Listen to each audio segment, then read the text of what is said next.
Good morning, all of you.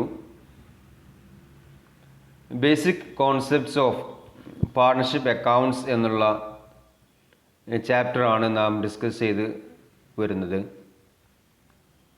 എന്താണ് ഒരു partnership business എന്നും ആ പാർട്ണർഷിപ്പ് ബിസിനസ്സിൻ്റെ വ്യത്യസ്ത ഫീച്ചേഴ്സുമാണ് കഴിഞ്ഞ ക്ലാസ്സിൽ നാം പഠിച്ചു കഴിഞ്ഞത്. ഇന്ന് നാം പഠിക്കാൻ പോകുന്ന topic partnership deed. What is A partnership deed എന്നതാണ്. പാർട്ണർഷിപ്പ് എന്താണ് എന്ന് പറഞ്ഞ സമയത്ത് അതിലേറ്റവും പ്രധാനപ്പെട്ട ഒരു എലമെൻ്റായിരുന്നു, ഫീച്ചറായിരുന്നു ആ ബിസിനസ്സിലുള്ള പാർട്ട്നേഴ്സ് തമ്മിലൊരു അഗ്രിമെൻ്റ് ഉണ്ടായിരിക്കണം എന്നത്. ആ ഡെഫിനിഷൻ നമ്മൾ പറഞ്ഞിട്ടുണ്ട്, റിലേഷൻ ബിറ്റ്വീൻ പേഴ്സൺസ്. ആ ബിസിനസ്സിലുള്ള വ്യക്തികൾ തമ്മിൽ അല്ലെങ്കിൽ പാർട്ട്നേഴ്സ് തമ്മിൽ ഒരു റിലേഷൻ ഉണ്ടായിരിക്കണം, അല്ലെങ്കിൽ ഒരു അഗ്രിമെൻ്റ് ഉണ്ടായിരിക്കണം നിർബന്ധമാണ്. That agreement may be oral or written. അത് ഓറൽ അഗ്രിമെൻ്റ് ആവാം, അതല്ലെങ്കിൽ റിട്ടൺ അഗ്രിമെൻ്റ് ആവാം. എന്താണ് ഒരു ഓറൽ അഗ്രിമെൻ്റ് എന്ന് പറഞ്ഞു കഴിഞ്ഞാൽ?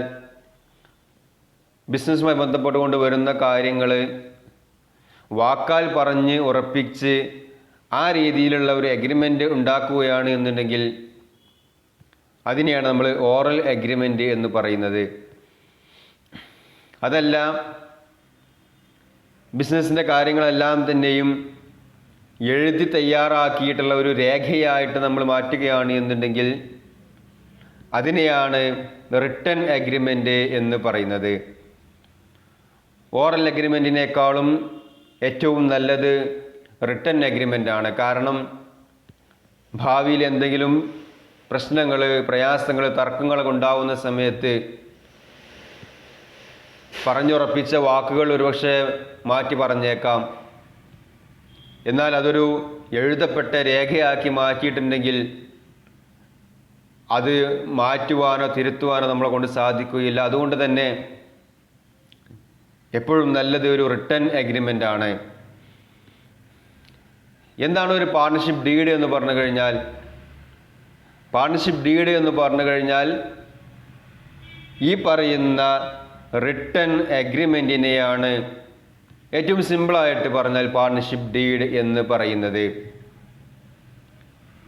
Partnership is established by an agreement which may be oral or in writing. It is always better to have the agreement in writing to avoid any dispute. ഭാവിയിൽ എന്തെങ്കിലും പ്രശ്നങ്ങൾ, പ്രയാസങ്ങൾ ഉണ്ടാകുന്ന സമയത്ത്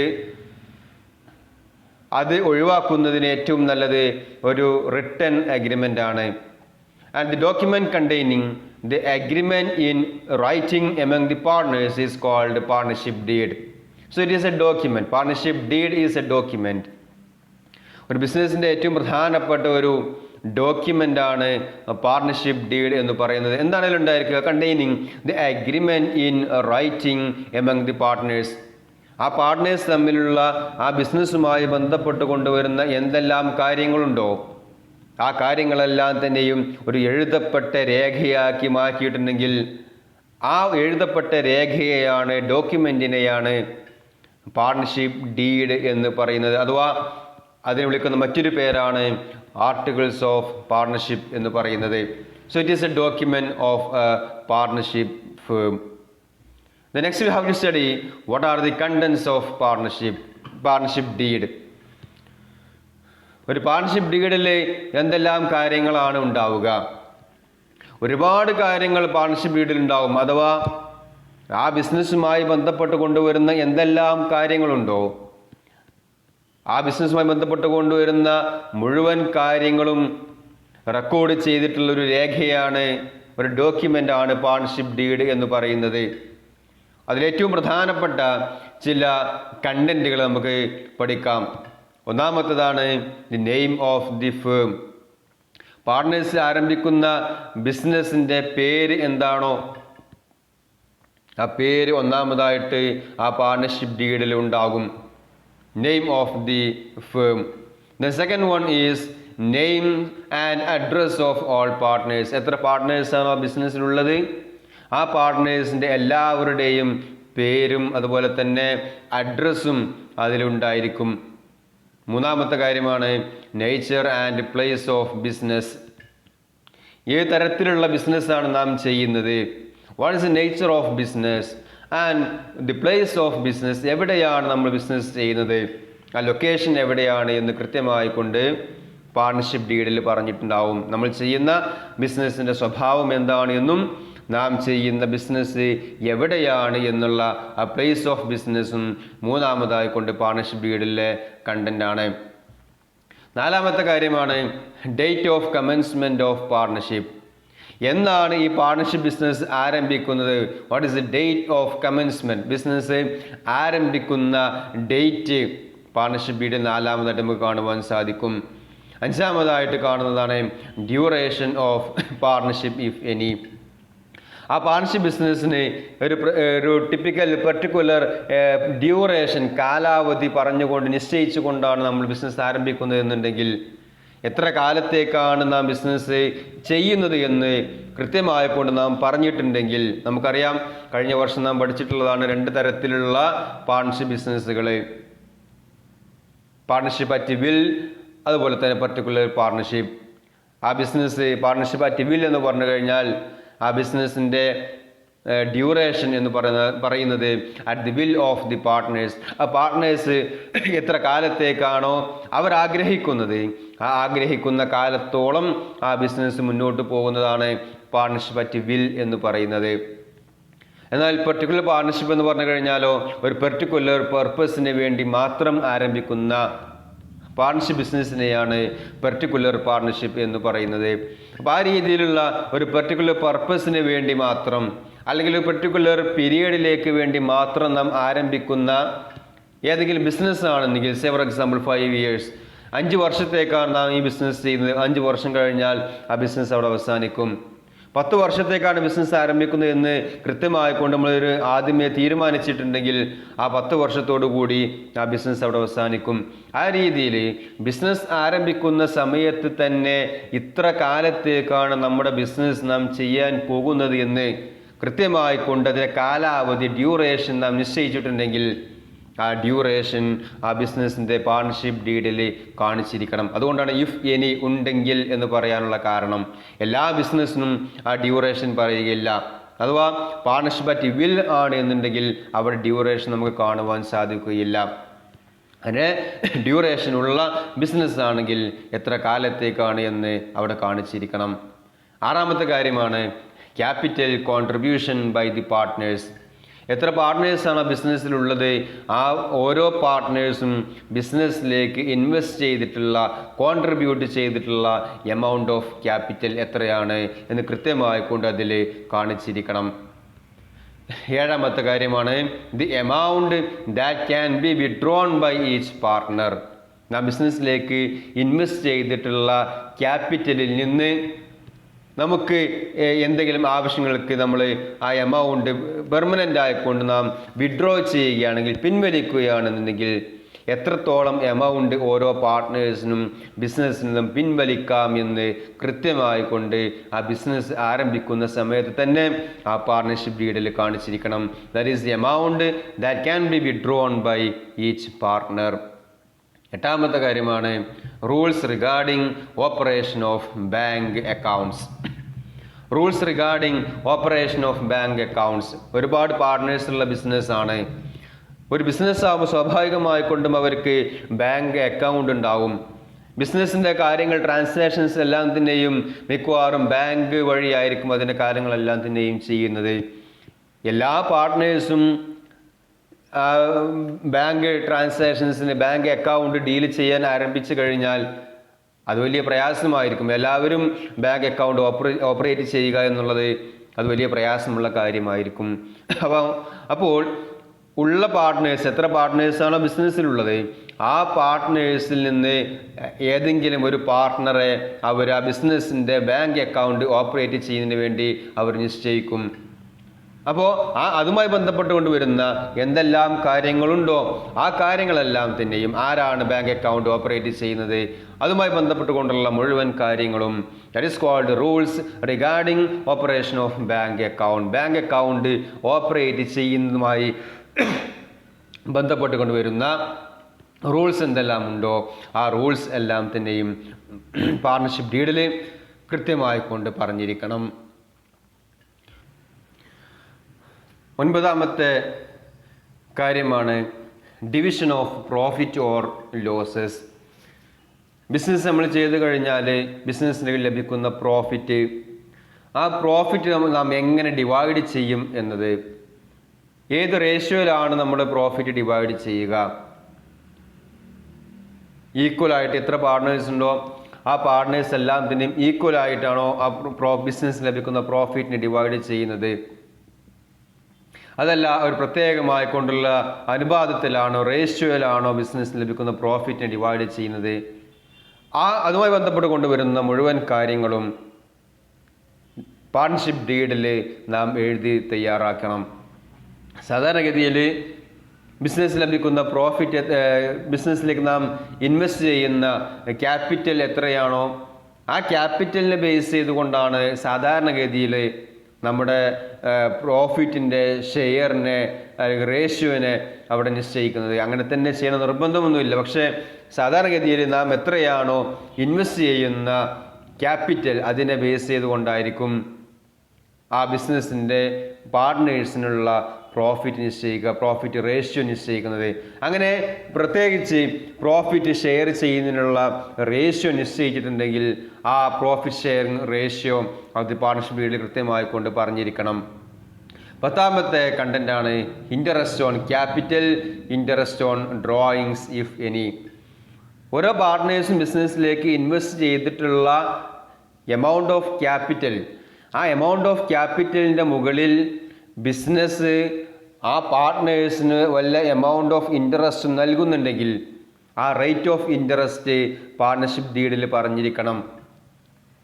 ബിസിനസ്സിലേക്ക് ഓരോ പാർട്ട്നേഴ്സും ഇൻവെസ്റ്റ് ചെയ്തിട്ടുള്ള ക്യാപിറ്റലിൻ്റെ മുകളിൽ ആ ബിസിനസ് സ്ഥാപനം പാർട്ട്നേഴ്സ് നൽകുന്ന ഇൻട്രസ്റ്റിനെയാണ് ഇൻട്രസ്റ്റ് ഓൺ ക്യാപിറ്റൽ എന്ന് പറയുന്നത്.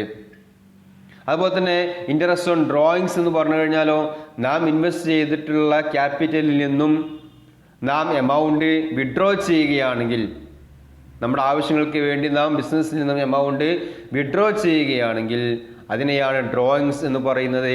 ആ ഡ്രോയിങ്സിന് മുകളിൽ ബിസിനസ് സ്ഥാപനം പാർട്ട്ണറുടെ കയ്യിൽ നിന്നും ചാർജ് ചെയ്യുന്ന ഇൻട്രസ്റ്റിനെയാണ് ഇൻട്രസ്റ്റ് ഓൺ ഡ്രോയിങ്സ് എന്ന് പറയുന്നത്. അങ്ങനെ ഇൻട്രസ്റ്റ് ഓൺ ക്യാപിറ്റലോ ഇൻട്രസ്റ്റ് ഓൺ ഡ്രോയിങ്സോ ഉണ്ടെങ്കിൽ അതിൻ്റെ റേറ്റ് എത്രയാണ് എന്ന് കൃത്യമായി കൊണ്ട് പാർട്ണർഷിപ്പ് ഡീഡിൽ നാം പ്രതിപാദിച്ചിരിക്കണം. 11ാമത്തെ കാര്യമാണ് interest on partners loan to the firm. അതായത് ഒരു ബിസിനസ് ആരംഭിച്ചതിന് ശേഷം ആ ബിസിനസ്സിലുള്ള പാർട്ട്നേഴ്സ് ആ ബിസിനസ്സിലേക്ക് വല്ല എമൗണ്ടും ലോൺ നൽകുകയാണെങ്കിൽ, പാർട്ട്നേഴ്സ് ബിസിനസ്സിലേക്ക് ലോൺ നൽകുകയാണെങ്കിൽ ആ ലോണിൻ്റെ മുകളിൽ പാർട്ട്നേഴ്സിന് ഇൻട്രസ്റ്റ് ലഭിക്കുന്നതാണ്. അഥവാ ബിസിനസ് സ്ഥാപനം ആ പാർട്ട്നേഴ്സിന് ഇൻട്രസ്റ്റ് നൽകണം. ആ ഇൻട്രസ്റ്റ് നൽകുന്നുണ്ടെങ്കിൽ അതിൻ്റെ റേറ്റ് ഓഫ് ഇൻട്രസ്റ്റ് എത്രയാണ് എന്ന് ഡീഡിൽ പറഞ്ഞിരിക്കണം. 11ാമത്തെ കണ്ടൻ്റായിട്ട്. 12ാമത്തെ കാര്യമാണ് salaries, commission etcetera if payable to any partner. നാം ബിസിനസ് ആരംഭിച്ചതിന് ശേഷം അതിലുള്ള നമുക്കറിയാം പാർട്ണർഷിപ്പിൻ്റെ ഡെഫിനേഷൻ പറഞ്ഞ സമയത്ത് carried on by all or any of them acting for all. ഒരു പാർട്ണർഷിപ്പ് ബിസിനസ് എന്ന് പറഞ്ഞു കഴിഞ്ഞാൽ ആ പാർട്ണർഷിപ്പ് ബിസിനസ്സിലുള്ള പാർട്ട്നേഴ്സിന് എല്ലാവർക്കും കൂടിയിട്ട് ആ ബിസിനസ് നടത്തി കൊണ്ടുപോകാൻ സാധിക്കും. Or any of them acting for all. ഏതെങ്കിലും കുറച്ച് ആളുകൾ അല്ലെങ്കിൽ ഏതെങ്കിലും ഒരാൾ മറ്റുള്ള പാർട്ട്നേഴ്സിന് വേണ്ടി ബിസിനസ് നടത്തി കൊണ്ടുപോവുകയും ചെയ്യാം. അങ്ങനെ ഏതെങ്കിലും പാർട്ട്നേഴ്സ് മാത്രം ബിസിനസ്സിൻ്റെ കാര്യങ്ങൾ നോക്കി നടത്തുകയും മറ്റു പാർട്ട്നേഴ്സ് ബിസിനസ്സിൻ്റെ കാര്യങ്ങളൊന്നും തന്നെ ഇടപെടാതിരിക്കുകയും ചെയ്യുന്ന ഒരു അവസ്ഥ വരുമ്പോൾ, സിറ്റുവേഷൻ വരുമ്പോൾ, അവിടെ ആ ആക്റ്റീവ് പാർട്ട്നേഴ്സിന് ബിസിനസ് ഓർഗനൈസേഷൻ അവർക്ക് സാലറി നൽകേണ്ടി വരും, അതുപോലെ തന്നെ കമ്മീഷൻ നൽകേണ്ടി വരും. അങ്ങനെ ഏതെങ്കിലും പാർട്ട്നേഴ്സിന് ബിസിനസ് സാലറിയോ കമ്മീഷനോ നൽകുന്നുണ്ടെങ്കിൽ, അങ്ങനെ കൊടുക്കുന്നുണ്ടെങ്കിൽ എത്രയാണ് ആ സാലറി എന്നുള്ളത് കൃത്യമായി കൊണ്ട് ഡീഡിൽ പറഞ്ഞിരിക്കണം. If payable to any partner, നൽകുന്നുണ്ടെങ്കിൽ, ഇല്ലെങ്കിൽ ആ കാര്യം അതിൽ പറയേണ്ട ആവശ്യം ഇല്ല. 13ാമത്തെ കാര്യമാണ് details of division of work among the partners. കുറേ പാർട്ട്നേഴ്സുള്ള വലിയൊരു ബിസിനസ് ആണെന്നുണ്ടെങ്കിൽ അതിൽ ഓരോ ആളുകൾക്കും നമ്മൾ വർക്ക് ഡിവൈഡ് ചെയ്ത് കൊടുക്കുകയാണ്. ഫോർ എക്സാമ്പിൾ, ഒരാളെ നമ്മൾ പർച്ചേസ് മാനേജർ ആക്കുന്നു, മറ്റൊരാളെ നമ്മൾ പ്രൊഡക്ഷൻ മാനേജറായിട്ട് അപ്പോയിൻറ്റ് ചെയ്യുന്നു, മറ്റൊരാളെ സെയിൽസ് മാനേജറായിട്ട് അപ്പോയിൻറ്റ് ചെയ്യുന്നു. ഇങ്ങനെ നമ്മൾ ഓരോരുത്തർക്കും വർക്ക് ഡിവൈഡ് ചെയ്ത് കൊടുക്കുന്നുണ്ടെങ്കിൽ അതിൻ്റെ ഡീറ്റെയിൽസ് ഡീഡിൽ പറഞ്ഞിരിക്കണം. കാരണം ഇതൊക്കെ പിന്നീട് ഒരു ഡിസ്പ്യൂട്ടിലേക്ക് പോവാതിരിക്കുന്നതിന് അതെല്ലാം തന്നെ നല്ലതാണ്. 14ാമത്തെ കണ്ടന്റാണ് അസർടൈൻമെൻറ്റ് ഓഫ് ഗുഡ് വിൽ. ബിസിനസ്സിൻ്റെ ഗുഡ് വില്ല് അസർടൈൻ ചെയ്യുന്നു. ഏത് സമയത്താണ്? On admission, retirement and death of A partner. സാധാരണഗതിയിൽ ഒരു പാർട്ണർ നമ്മൾ അഡ്മിറ്റ് ചെയ്യുന്ന സമയത്ത്, ഏതെങ്കിലും പാർട്ണർ ബിസിനസ്സിൽ നിന്ന് റിട്ടയർ ചെയ്യുന്ന സമയത്ത്, പാർട്ണർ മരണപ്പെടുന്ന സമയത്തൊക്കെയാണ് ആ ബിസിനസ്സിൻ്റെ ഗുഡ് വിൽ എത്രയാണ് എന്ന് നാം അസർടൈൻ ചെയ്യുന്നത്. ആ ബിസിനസ്സിൻ്റെ നല്ല പേര് അതെത്രയാണ് എന്നുള്ളത് നാം കാൽക്കുലേറ്റ് ചെയ്യുന്നത്. അതൊക്കെ നമുക്ക് ഈ വരുന്ന ചാപ്റ്ററുകളിൽ അത് വിശദമായിക്കൊണ്ട് നമുക്ക് പഠിക്കാവുന്നതാണ്. ഏതായിരുന്നാലും ബിസിനസ്സിൻ്റെ ഗുഡ് വിൽ എത്രയാണ് എന്ന് അസർടൈൻ ചെയ്യുന്നുണ്ടെങ്കിൽ അത് ഏത് മെത്തേഡിലാണ് നാം അസർടൈൻ ചെയ്യുന്നത്? ഡിഫറൻ്റ് ആയിക്കൊണ്ടുള്ള മെത്തേഡുകൾ നമുക്ക് പഠിക്കാനുണ്ട്. അതിൽ ഏത് മെത്തേഡിലാണ് നമ്മൾ ബിസിനസ്സിൻ്റെ ഗുഡ് വില്ല് അസർടൈൻ ചെയ്യുന്നത് എന്നുള്ളത് പാർട്ണർഷിപ്പ് ഡീഡിൽ പറഞ്ഞിരിക്കണം. 15ാമത്തെ കാര്യമാണ് സെറ്റിൽമെൻറ്റ് ഓഫ് അക്കൗണ്ട്സ്. ബിസിനസ്സിൻ്റെ അക്കൗണ്ട്സ് എങ്ങനെ സെറ്റിൽ ചെയ്യാം in the event of retirement or death of partners. ഒരു ബിസിനസ്സിൽ ഏതെങ്കിലും ഒരു പാർട്ണർ റിട്ടയർ ചെയ്യുകയാണെന്നുണ്ടെങ്കിൽ, അല്ലെങ്കിൽ ഏതെങ്കിലും ഒരു പാർട്ണർ ആ ബിസിനസ്സിൻ്റെ പാർട്ണർ ആയിരിക്കുന്ന സമയത്ത് മരണപ്പെട്ടു പോവുകയാണെന്നുണ്ടെങ്കിൽ ആ സമയത്ത് നമുക്ക് എങ്ങനെ അക്കൗണ്ടുകൾ സെറ്റിൽ ചെയ്യാം, അതിൻ്റെ മെത്തേഡുകൾ എന്തൊക്കെയാണ് എന്നുള്ളത് ആ പാർട്ണർഷിപ്പ് ഡീഡിൽ പറഞ്ഞിരിക്കണം. 16ാമത്തെ കാര്യമാണ് settlement of accounts on dissolution of the firm. നമ്മൾ ബിസിനസ് കംപ്ലീറ്റ് ക്ലോസ് ചെയ്യുകയാണ്. Dissolution of the firm, complete closure of business complete നമ്മൾ ക്ലോസ് ചെയ്തു പോവുകയാണെന്നെങ്കിൽ ആ സമയത്ത് നമ്മുടെ ബിസിനസ്സിൻ്റെ അക്കൗണ്ടുകൾ എങ്ങനെ സെറ്റിൽ ചെയ്യണം എന്നുള്ളത് ബിസിനസ് ആരംഭിക്കുന്ന സമയത്ത് തന്നെ പറയണം. ബിസിനസ് ആരംഭിക്കുന്ന സമയത്ത് തന്നെ ആ ബിസിനസ് ക്ലോസ് ചെയ്യുമ്പോൾ അക്കൗണ്ടുകൾ എങ്ങനെ സെറ്റിൽ ചെയ്യണമെന്നുള്ളത് കൃത്യമായി കൊണ്ട് പ്രതിപാദിച്ചിരിക്കണം. 17ാമത്തെ കാര്യമാണ് provisions relating to the maintenance and audit of accounts. അക്കൗണ്ടുകൾ എങ്ങനെ മെയിൻറ്റെയിൻ ചെയ്യാം എന്നുള്ളതും അതുപോലെ തന്നെ അക്കൗണ്ട്സ് എങ്ങനെ ഓഡിറ്റ് ചെയ്യാം എന്നുള്ളതും, ഏത് രീതിയിലുള്ള ഓഡിറ്റിംഗ് ആണ്, ഇൻറ്റേർണൽ ഓഡിറ്റ് മതിയോ, എക്സ്റ്റേണൽ ഓഡിറ്റ് വേണോ, ഓഡിറ്റേഴ്സിന് തുടങ്ങിയിട്ടുള്ള അതുമായി ബന്ധപ്പെട്ട് കൊണ്ടുവരുന്ന കാര്യങ്ങൾ. ഓഡിറ്റിംഗ് എന്ന് പറഞ്ഞു കഴിഞ്ഞാൽ ആ ബിസിനസ്സിൻ്റെ ബുക്സ് ഓഫ് അക്കൗണ്ട്സിൻ്റെ verification and examination of books of accounts, verification of books of അക്കൗണ്ട്സിനെയാണ് ഓഡിറ്റിംഗ് എന്ന് പറയുന്നത്. ആ ഓഡിറ്റ് ചെയ്യുന്നതുമായി ബന്ധപ്പെട്ടുകൊണ്ട് വരുന്ന പ്രൊവിഷൻസ് എല്ലാം തന്നെയും ഡീഡിൽ പ്രതിപാദിച്ചിരിക്കണം. 18ാമത്തെ കാര്യമാണ് provisions for arbitration in the event of disputes. Business ആരംഭിച്ചതിന് ശേഷം ആ പാർട്ട്നേഴ്സ് തമ്മിലുള്ള എന്തെങ്കിലും തർക്കങ്ങൾ ഉണ്ടാവുകയാണ് എന്നുണ്ടെങ്കിൽ ആ സമയത്ത് എങ്ങനെ നമുക്ക് ആ തർക്കത്തെ നമുക്ക് എങ്ങനെ പരിഹരിക്കാം, അതിൻ്റെ മധ്യസ്ഥ ചർച്ചകൾ എങ്ങനെയായിരിക്കണം, അല്ലെങ്കിൽ ആ തർക്കങ്ങളെ നമുക്ക് എങ്ങനെ പരിഹരിക്കാം തുടങ്ങിയിട്ടുള്ള കാര്യങ്ങൾ ബിസിനസ് ആരംഭിക്കുന്ന സമയത്ത് തന്നെ പറയണം. ബിസിനസ് ആരംഭിക്കുന്ന സമയത്ത് 3 പാർട്ട്നേഴ്സ് ഉണ്ടെങ്കിൽ ആ 3 പാർട്ട്നേഴ്സ് തമ്മിലിരുന്ന് ചർച്ച ചെയ്ത് തീരുമാനിക്കുകയാണ് ഭാവിയിൽ നമ്മൾ തമ്മിൽ എന്തെങ്കിലും തർക്കങ്ങൾ ഉണ്ടാവുകയാണെങ്കിൽ, പ്രയാസങ്ങൾ ഉണ്ടാവുകയാണെങ്കിൽ ആ പ്രയാസങ്ങളെ, ആ തർക്കങ്ങളെ നമുക്ക് എങ്ങനെ പരിഹരിക്കാം എന്നുള്ളത് ബിസിനസ് ആരംഭിക്കുന്ന സമയത്ത് ഡീഡിൽ പറഞ്ഞിരിക്കണം. ദെൻ 19ാമത്തെ കാര്യമാണ് provisions regarding borrowings of the firm. ബിസിനസ്സിന് ബോറോവിങ്സിൻ്റെ ആവശ്യം വരുന്ന സമയത്ത് അഥവാ സാമ്പത്തികമായി കൊണ്ട് പ്രയാസങ്ങൾ ഉണ്ടാവുകയാണെങ്കിൽ നമുക്ക് എങ്ങനെ, ഏത് സോഴ്സിൽ നമുക്ക് പണം കടം വാങ്ങാം, ബാങ്കിൽ നിന്നാണോ അല്ലെങ്കിൽ മറ്റുള്ള സ്ഥാപനങ്ങളിൽ നിന്നാണോ വ്യക്തികളിൽ നിന്നാണോ, ഏത് രീതിയിലാണ് നമുക്ക് ബിസിനസ്സിന് ആവശ്യമായിട്ടുള്ള പണം കണ്ടെത്തുക എന്നുള്ളത് കൃത്യമായി കൊണ്ട് പറഞ്ഞിരിക്കണം.